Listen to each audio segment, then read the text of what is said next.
degree in exercise physiology. He graduated a Dale Carnegie's Leadership for CEO and Managers program. He is a successful P&C and life producer. He has owned 2 scratch agencies. He's been there and done that. Bought the t-shirt and burned it. He has coached many successful athletes in the SEC, Big 12, ACC, and later at small local colleges to help them grow. So he's a coach. He knows how to support his team. He knows how to support people who come to him for help. 6 years of consulting under his belt, twice published author. He's a keynote speaker, and he, as well as being successful with consulting, he has been successful with doubling the annual revenue of his clients within 6 months. But most importantly, he's a family man. His faith is important. He's married with 3 youngins, 5 grand youngins, and he is always there to help other people succeed. If you could, please give a round of applause for our very own David Allen.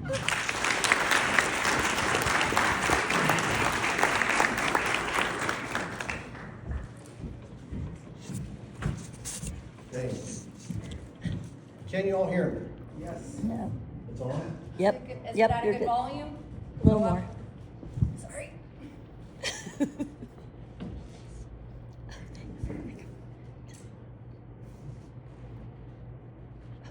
Can you hear me now?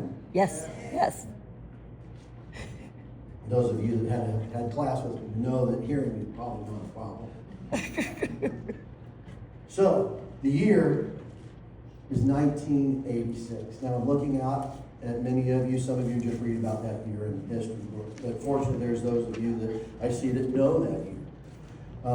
The time was early January, second week of January. The location was Baton Rouge, Louisiana at LSU, in their athletic complex for the LSU Invitation, one of the largest indoor track meets in the country at that time. Myself, I was a freshman attending college on a track and field scholarship. No jokes. No. So we had shown up for this first meet, and I was, just enjoying it, and I'm along for the ride. And we gathered in the night before in the coach's hotel room, and he started talking about telling everyone their events and their lane assignments and their heats and things, and came down to the 60 meter and was going through the different heats, and he got to heat number 8. David Allen, you'll be in heat 8. You'll be in lane 3. Just so you know, in lane 2 in your heat, you'll have Carl Lewis. In lane 6, you'll have a guy named Cletus Clark. He also was in the prior Olympics and won silver medal in the 110 hurdles. Needless to say, I got my attention. I got very serious very quick. So I thought about that the night before, and leading up to it, it became that Saturday, and thinking about what am I going to do? How am I going to do this? And one thought that came to mind was, well, as soon as they say on your mark, get set, I can just take off. And David Allen, Stanford University, lane 3, just wave the crowd. It was on television after all, so that's probably not a good idea to keep my scholarship. So we got there, first call, second call, third call, but everyone reported. So we got there. And then all of a sudden, there I was, side by side, neck and neck with the Olympic athlete, Carl Lewis. I couldn't believe it. Here we are, side by side, neck and neck. And then the gun went off. And then he finished. And then I finished. So needless to say, my only hope to get on the camera at that point was if I was started ahead. So that was a long, and later that day, I also had to run the 300 meters against a gentleman by the name of Antonio McKay, who, like his friends I ran against already, won a gold medal in the 400 meters in the prior Olympics as well. Needless to say, it was not a good day for a boy. Long bus ride back, thinking all the way, what have I gotten into? This is not, I signed up for this. And I thought, oh, I'm not gonna quit. I quit, this isn't for me. I'm way over my head. Got back, slinked to my room, sulked a little bit, woke up the next day, and I'm like, no. I signed up to be a champion. I signed up to win. I signed up to compete. So at that moment, I had to make a decision. I had to make a decision to become more. I had to make a decision to do things like I had never done them before. I had to make a decision to train in ways that I'd never trained, to think in ways I'd never thought, to get new habits like I'd never had. Because, hey, up to that point it worked. I won, got a scholarship for crying out loud, so I'd done something right. But what I'd done before isn't going to work now. So I had to become more. So, thank you, Sam, for that kind introduction. I am David Allen, lead instruction training specialist here with ICA Education, and I am so excited to be here with you today and have this opportunity. My title says, lead training specialist. Over all my years, I would title my avocation as a performance behavior specialist. What does that mean? Well, great question. Performance behavior specialist is really working with people where they are to help get them where they want to be. And understanding the psychology and the behavioral components and what's in their way and how to overcome those hurdles. So as we get going, just to kind of get a little housekeeping and understanding where we are, and I got a couple of questions. Now, again, those of you that I've had the great privilege of working with know that I'm very serious about my audience participation, right? Take my audience participation serious. So, just going to ask you to raise your hand. We don't have to do anything. No one has to sing songs or anything like that. So, first question is, out there, because I'm sure we got a mixed audience, who in here is perfectly happy with the way their agency is? You're making all the money you want to make. Everything is fine. I can just do what it is I'm doing, and I'm good. Anybody? Show of hands, not in the back. Okay? All right, let me try this again. Who in here is not happy with where their agency is, would like it to be better? Well, I already see a hand right there's two. All right? Come on, if you're not happy, you want something else. Who are you? Okay? Now, there's a third group of you in here who is not going to raise your hand no matter what I ask. Right? Now, I see who you are.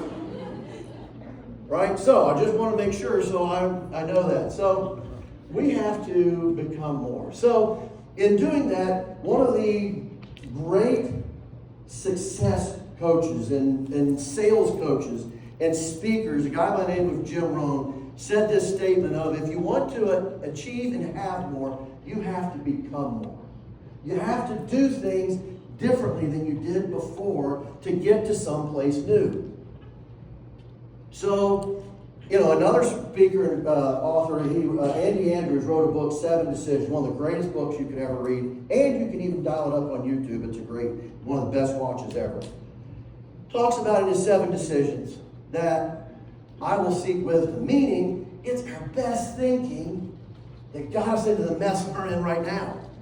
Right? This was a good idea at one point. Right? So we have to find a better way of doing things. Now, in all my years of working with folks, and again, to date myself, I've already blown that cover. So I started working with my first insurance professionals in 1987. So I've done it for just a hot minute. And not only working with them, but athletes and business owners and organizations across. I get this statement quite commonly. We've done it up to this point this way, and it's always worked. I kind of do it my way. I kind of do it. And that's great, and I appreciate that. And I'm glad what you've done has worked to this point. But my reply is, and guess what? We also used to ride the backs of animals for transportation too, but we found a better way. Right? We don't do that anymore. So we have to become more to achieve more, right? So, now, in going forward, I had this time, and I had so much, I'm like, what can I say? I got 30 minutes, which now I don't have 30 minutes. But I have, what all can I say to try and make a difference? Because my goal for us today is to laugh, to learn, and to leave you a little bit better than I found. Right? So the good news is, I'm already batting 33%. We got the laugh out of the way, at least for something, right? So, now if I could just give you something a little bit to learn, and hopefully leave you a little bit better.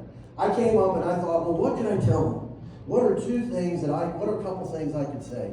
So, I came up with these 2 points that I think in having a conversation yesterday about all of the sales programs, all of the learning and education of this sales program and that sales program, and who does it and who's the best, it comes down to a couple just simple factors. And that's what I want to share with you in the next few minutes. The first perspective I want to share with you is this one. Fear. Fear. Now, not very many of us would have come, at least in this audience, if I said, who all in here is afraid of going out? Not many people are going to raise their hand, right? Well, we call fear a number of things. We call it, I'm not afraid, I just got some anxiety. Right? And in the insurance world, this is the biggest thing I hear is called, I'm busy. I hear, I'm busy. How many people did you go out and see today? How many cold calls, how many businesses did you go, I had it on my thing, I just got busy. Research shows the average salesperson works an hour and a half out of their day because of they're busy, right?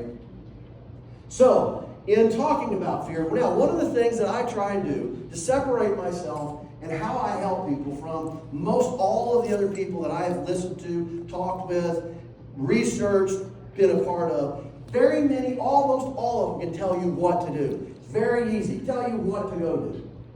Right? Anyone read a book, get an idea, and tell you what to go do. I have found that to be an empty place when I get back to go do what they told me to do and have no clue how to do it. Anyone ever have that experience? It's okay, we can raise our hand if you won't. Right? Again, I see all those that aren't responding regardless, so I know who you are. Minus stickers on your card when we go out in the vendor fair. So, anyway, no big sticker for you. Not only do I tell you the what, I try and tell you the how. I don't want to just say what to go do. I want to try and give you a how, right? So, with the how, in one of my favorite people I like to listen to as a great podcast guy, by the name of Dr. Michael Gervais, one of the prominent sports psychologists, worked with the Seattle Seahawks for the number of years when they were in the Super Bowls and competing for championships, says this in one of his newest books: fear and self-doubt are the greatest enemies of human potential.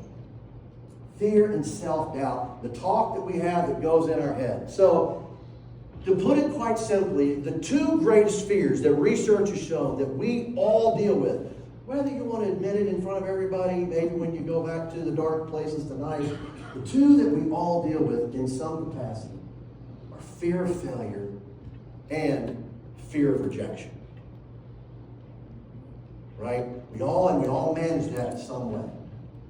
Now, I got a secret for you. Now, you got to promise not to tell anybody else. This is going to stay between us, okay? My secret for you is, it's not personal. It's not personal. The problem is, we go out into society, we go out to see our people, and they say, no. We go home with our tail between the legs like we just asked the homecoming queen to prom and she said no. It's not personal. When they say no, that's the them problem. It's not a you problem. Our anxiety and our fear come in, as Dr. Gervais talks about, with our fear of other people's opinion.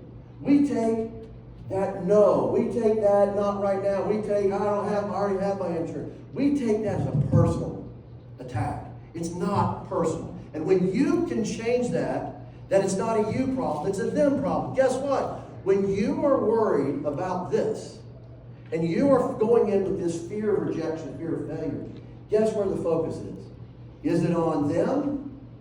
No, you're not focused on the client because you're focused on you and them saying no to you. Our focus is in the wrong place.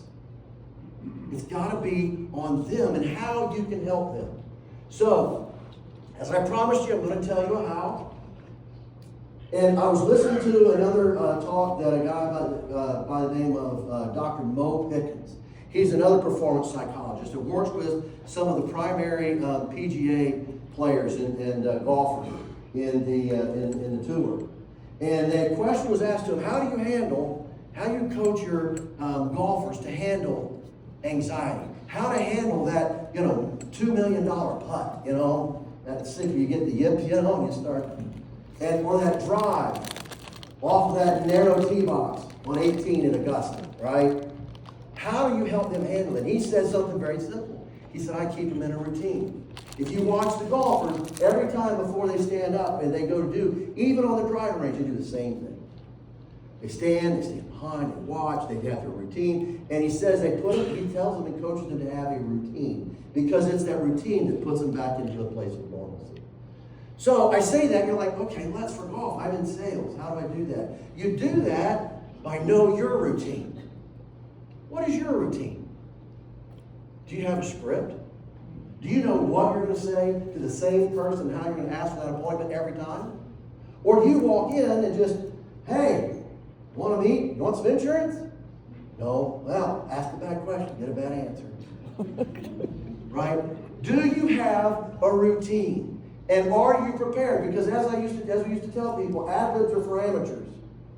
If you're going in, well, I've done insurance, I know what to say. If you don't have it planned out and ask the same people that same question every time, then guess what? Maybe that might be about you. Because you're not prepared as a professional you should be. But if I ask 10 people the very same question, the very same way, 7 say yes, 3 say no, is that a me problem? No. Those 3 people are just the wrong time. Right? It's a them problem. You ask everybody, know your routine, and it's a numbers game. It's a numbers game. It becomes how many people can I go out and ask today for the opportunity just to get to sit there and get to meet them and get to know them? How many people can I ask for the opportunity to help them in some way today? I heard a guy talk not too long ago, the greatest mistake that salespeople make is they try and sell someone something. Right? Go find someone to help. I told a student late in not too distant past in a sales class, every class he showed up and he hadn't gone out to see anybody yet. Well, I'm going to go, I'm working on it. I told him, I said, go help 2 people today. Just go help 2 people. Like go find a sale. No, go help an elderly lady with her groceries. Go help unload wood for another guy. Go help someone and get that feeling of helping someone. And then go do that with their insurance. And get them and sit down with a business owner. How can I help you? You couldn't sell them something if you wanted to because you don't know about their business yet. Now, the last thing I want to say is find your lottery ticket. What do I mean by find your lottery ticket? I used to working with athletes. I would give them, a task to do, right?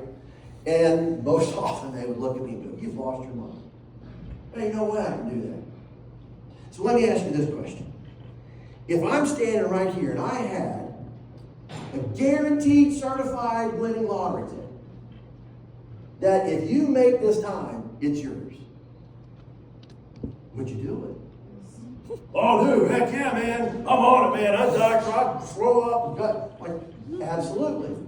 So the question isn't, I can or I can't. It's a matter of will or won't. Will you or won't you? Right now, if I told you right now we played that same game, and I said, all right, on your mark, when I say go, I need you all to head out the door and find the next 10 people and ask for appointments, and the first one back gets an attaboy. Anybody beating the door down to get out the door? Not so much. Man, this is a tough crowd. No hand raising.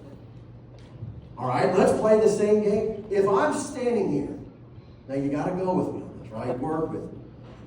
If I am standing here and I am holding that certifiably valid big ball lottery ticket that is yours to the first person who comes back having asked 10 people for an appointment. Sam's out the door. There you go. Yes. Now I got people beating their path down to the door, right? So it's not a matter if you can or you can't. Now you're motivated. Right? Now it's a matter of will I won't. Oh, you betcha I will. I can find a way. I'm going to ask 10 if I have to run through the hotel room knocking on doors. Right? So what I want you to understand, your lottery ticket is out there waiting on you to leave your office. Your lottery ticket is waiting on you. It's there. In one of those next 10 people you visit with, your lottery ticket is sitting right there, just waiting for you to arrive and ask for it. So every day, go pursue your lottery ticket. So there's your how. Now, I'm going to switch gears for a minute. All right, there's point number one. How am I doing, Sam? We good? All right. My wife warned me today. She said, no rabbit holes for you. You're doing good, David. And You're I'm doing like, good. well, that is a possibility. I am known to have a rabbit hole or two. So, second perspective for you today. Let me ask you this question. What is it you want most from your prospects and clients besides their credit card? Again, this is audience participation. Sorry about that. It's like, Sam, I can't wait to see the survey that said, don't have that guy anymore because he makes us participate. Loyalty. What is it? See, I was going to have the $20 bill for whoever got it right? Yes, sir. A what? Loyalty. Loyalty, yep. Absolutely, that's a good answer. What'd you say, Samantha? Melanie. Oh, Melanie, what'd you say? Trust. See, you have She your does $20 get the bill, so I $20 get bill. it too. It's your lottery, I'll get you your 20. What I want to tell you, and I'm going to prove it to you here in just a minute, trust is the most important commodity you could have with your customers, especially if you plan on getting into the commercial arena. Trust is the number one commodity that you could have. Why is that? Well, great question, Savannah. Let me tell you why. Because guess what I have if I have trust? I have a relationship.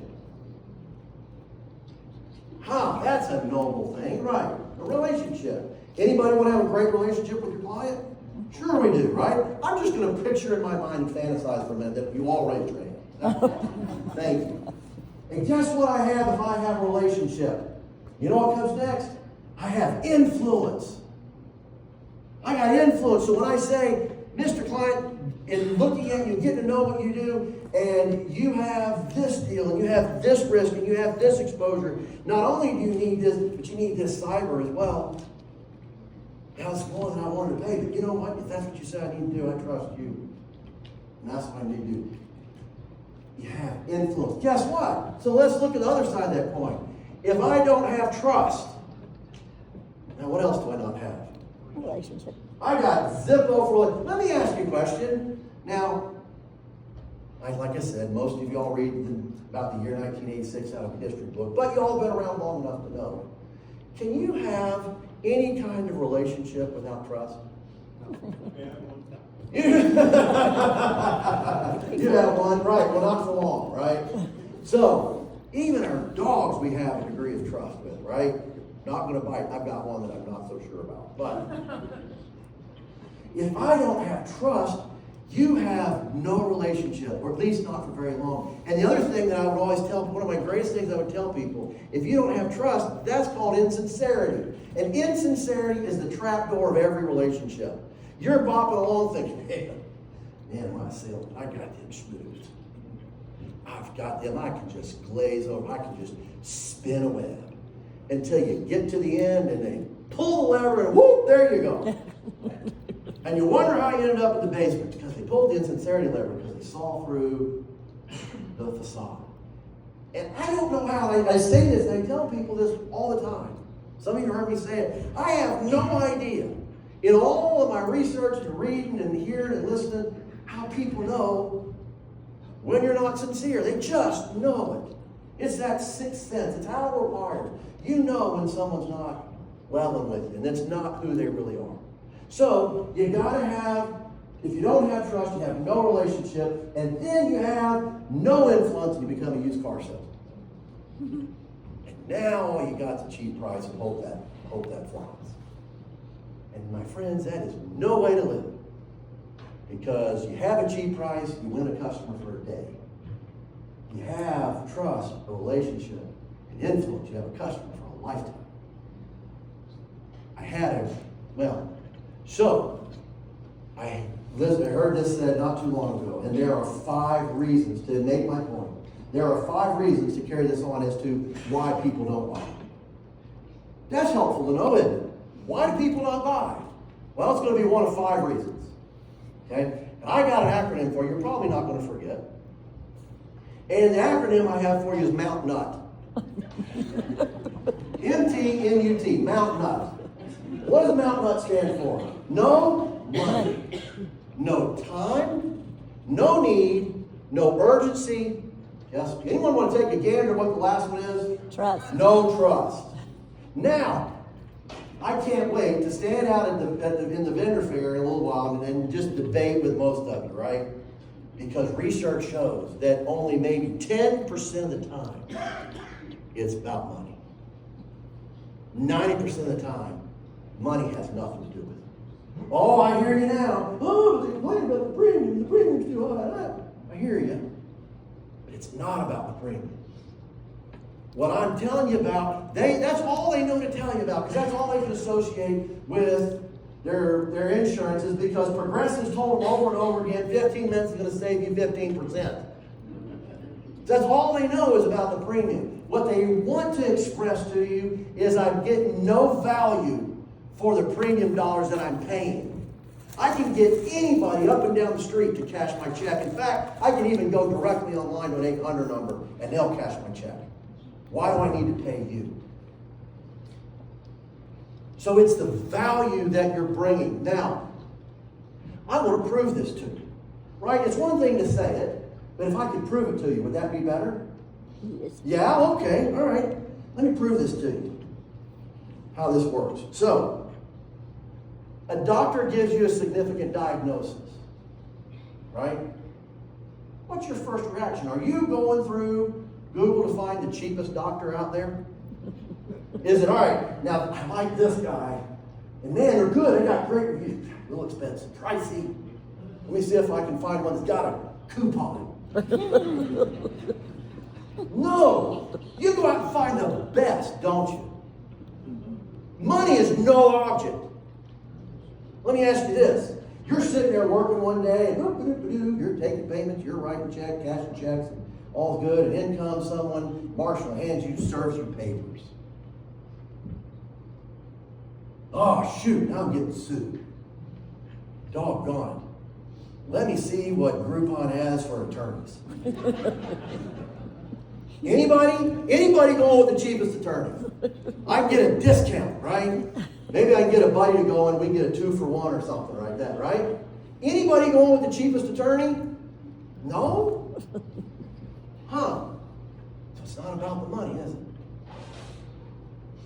Let me ask you this question. You're sitting there working away and all of a sudden you get an email. You get this, you go to the post office, mailbox, and pull it out, there's this letter. And it's got 3 letters in the top thing that says I, R, and S. Oh. And it's, oh shoot, I got audited. Man, let's see. Where's a coupon for a CPA? Let's see, this guy's expensive. I'm not going there. He costs too much. That's proof. When it matters, cost does not matter. Does it? What I'm telling you and proving it to you, as insurance professionals, you have to agree with me and know the risk that your clients face is just as serious, if not more, than any IRS letter, any doctor notice, any lawsuit paper that they face. But yet, somehow, we decided we just want to find the cheapest premium and not deliver the greatest value to be worth the money that they spend. I challenge you today to be that doctor that when people say, I'm opening a business, yeah, that guy's cheap, that guy's the best. Well, I heard, but I got mine over here. They're really cheap. I don't care. I heard this guy, this person, this lady over here, that agency's the best. I want that one. How do you need to become more today to be that person in your community, for your agency, that person says, I'm that. Now, again, I said, I did talk about the how. I got one more thing talking about trust. Right? Uh-oh. Sam here, so there's no sign. That means I can go along at once. I can go down rabbit hole now. No hope. So, one of the things I wrote, and I put this in the book that I wrote, so I think it's important. When I ask you what makes up trust, oh shoot, she's back. When I ask you what makes up trust, I could go around the room and I would bet you I would get as almost many different answers, besides you, the people that aren't going to raise your hand that would just say ditto, right? As there are people in here. Because it would mean, you would have your own little meaning based on how you grew up and what it means to you. I want to tell you today, research has shown there are 5 building blocks that equal trust. And the other thing I want to tell you about these 5 building blocks that equal trust, you either have it or you don't. It's not I kind of do. You either have it or you don't. It's like that score, that grade, and answer on your math test. You either have the right answer or you don't. I never had a math teacher give me half credit for an answer that was almost right. Right? If you did, I want to go back and take that class, right? Not me. I never was that lucky. You either have trust or you don't. And in order to establish and have trust, to get you over that bar, it takes 5 important things, right? And at least something in each one of these buckets. What is that? First of all, you've got to have credibility. You have to have integrity. You have to have character. You have to have accountability. And you have to have dependability. You have to have something in each. See, I only got one contact. I'm not supposed to see that. Thank you. I'm just playing. Thank you so much. So you got to have something of each of these. Some quotient in each of them. You don't have to fill every bucket. The greater you fill these buckets up, the higher level of trust that you've established. See, you fill up just a little bit, maybe you trust someone to go, answer the phone for you. If you fill it up a little bit more, maybe you trust them to take, money to the bank for you. If you fill it up a lot, maybe you trust them to babysit your new child or something, right? Babysit your kids. So if in fact you have all of those, the more you have in these buckets, and on a daily basis how you establish those, the better off you are, and the more trust and the greater relationship you'll have, and the greater influence you will have with your customer. And if you don't do, so what happens if you don't have some of these? I'm sure some of you have known somebody who maybe they were an awesome person. They were, you could just, they had great character and credibility. They were an honest person, and they were great if they showed up. Right? If they got there, well, they were good if they got there. Do you trust that person? No. Let me help you. No. If you have someone, they're accountable and dependable. By golly, they'll get there. They will be there. But maybe shy on the credibility, integrity, or character. Mob kind of comes to mind in that. Right? You can depend on them to probably break a kneecap or so, but their character is not so much, right? So you have to have you have to establish each and every one of those. Put something in each of those buckets with your clients in order to do that. So, I want to land this plane. Uh-oh. In kind of going back through this, I want you to remember, as you go out, you talk to people, to go find your lottery ticket. It's not personal. Stop worrying about you and how they're going to hurt my feelings. They said no. And go after and find, who can I help? Great, I can't help you. The only bad answer you get is a maybe. I don't care if you say yes or no. Just tell me yes or no. Just don't tell me maybe. Right? So, it's not personal.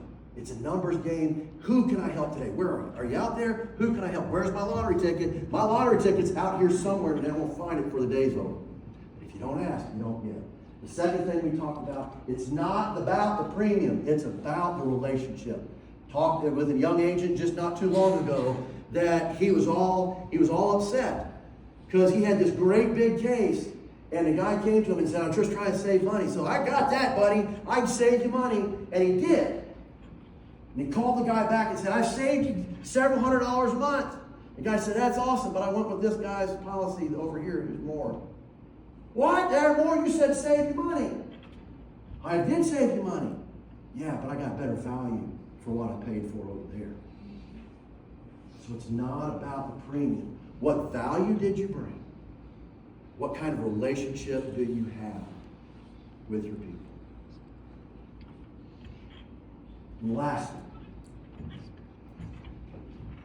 We work in one of the most noble industries that there is. I hope you know that. I told a group of high school kids when we were out at a conference in Dallas that were learning to be about insurance and going into the insurance. And I said, this is the greatest industry there is. And those of you who don't realize it, you need to. Because we have the opportunity with the stroke of the keyboard to not only protect our prospecting client, but their families and their futures and generations to come. And the beautiful part about it is, the entry into this is level ground. Everybody has the same opportunity. You get an insurance contract and a telephone. Go get it. Everybody has the same, it's equal for everybody. There is no, well, but they were born silver spoon. No, everybody has the same opportunity. In fact, it's some of the people that started with the least that have made the most. So success, though, the only reason for it not working is that we don't. I'm going to leave you with this.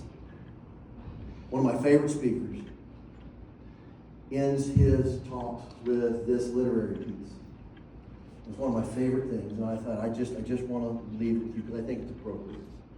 And he says, if you want a thing bad enough, to go out and fight for it, to work day and night for it, to give up your time, your peace, and your sleep for it. If all you dream and you scheme is about it, and life is useless and worthless without it. If you're willing to sweat for it, fret for it, and plan for it, give up all your terror of the opposition for it.